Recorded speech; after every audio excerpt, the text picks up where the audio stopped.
Thank you very much for joining us. I was hoping you could introduce yourself and tell us a little bit about yourself. Yes, my name's Amena Warner. I'm Head of Clinical Services for the national patient charity Allergy UK. I've been a nurse for almost 40 years now, and I've been working previously in an NHS hospital trust as a clinical nurse specialist in immunology and allergy. I was hoping you could expand and tell us a little bit more about some of the things you want to get over to our listeners today. I think the most important thing that I would like to talk about is a house dust mite allergy. It's a very common cause of allergic asthma, and there's not really enough known about it. So I'm here to raise awareness of it and what we can do to try and reduce the amount of house dust mite that we have within our homes. So what can we do to reduce the amount? Well, one of the things we can do that's quick and easy is to wash our bedding frequently. We're talking about once a week, once every other week, and washing it at 60 degrees or above, because anything below 60 degrees aren't enough to actually kill the house dust mite. So the lower temperatures may dissolve the house dust mite allergen in water, but it doesn't kill the mite. So the mites survive and produce more allergen after a while.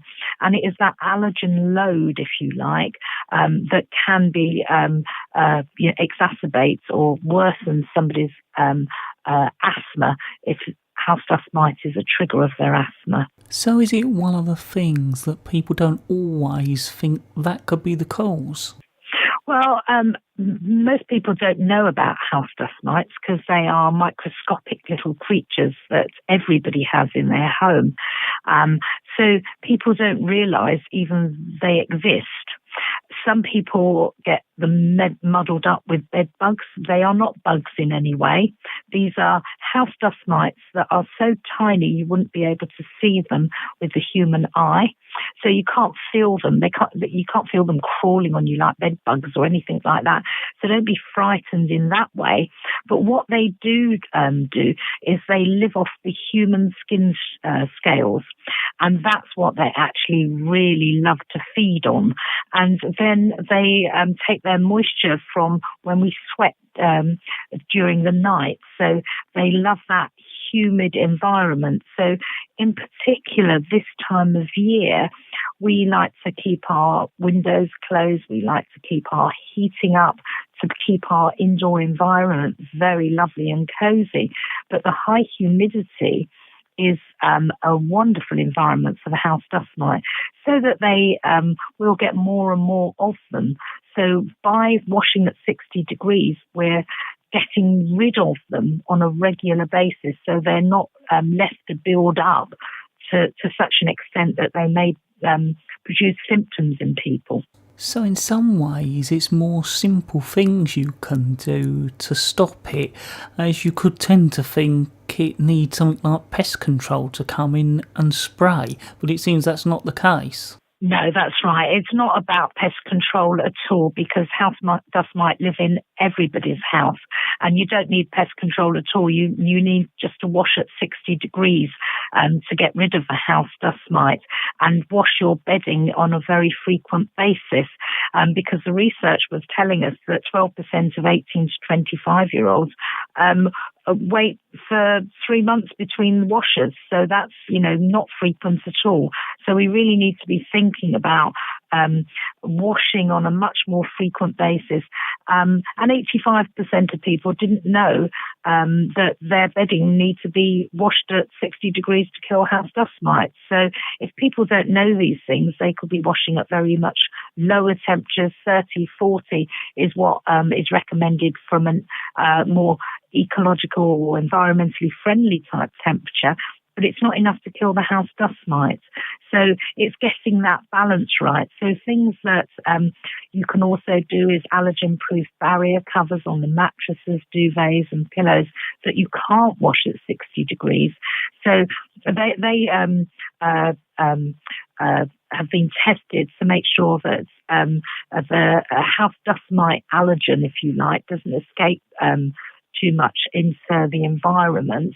And by washing also these things, then it's getting rid of their actual house dust mites, so it doesn't produce the allergen. Now, when I'm talking about an allergen, I'm talking about something that might cause allergy. So in this case, when we're talking about house dust mite, it is their excretion, their poop, that is very dry, and that becomes airborne, and that's what people breathe in. And it's that has got the proteins in the mite's droppings that cause the allergy. So we call that the allergen. Yeah, and so we can reduce that by washing at 60 degrees to get rid of it, doing barrier-proof covers, as I said, reducing the heating, opening the windows. We can have HEPA filter vacuums that are scientifically proven to take the allergen out of the environment, house dust mites. And these are things that people can do. But first of all, really, they need to know, is it house dust mite that is triggering off their allergic asthma?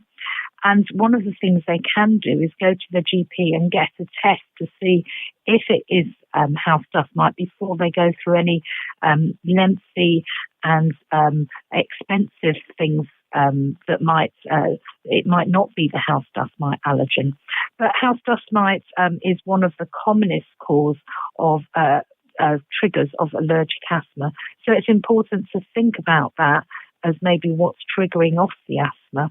So if our listeners would like to find out more, how can they do that?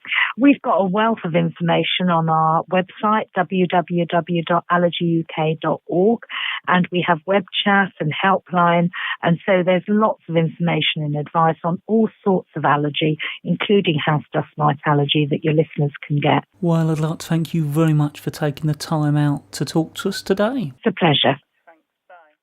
Bye-bye.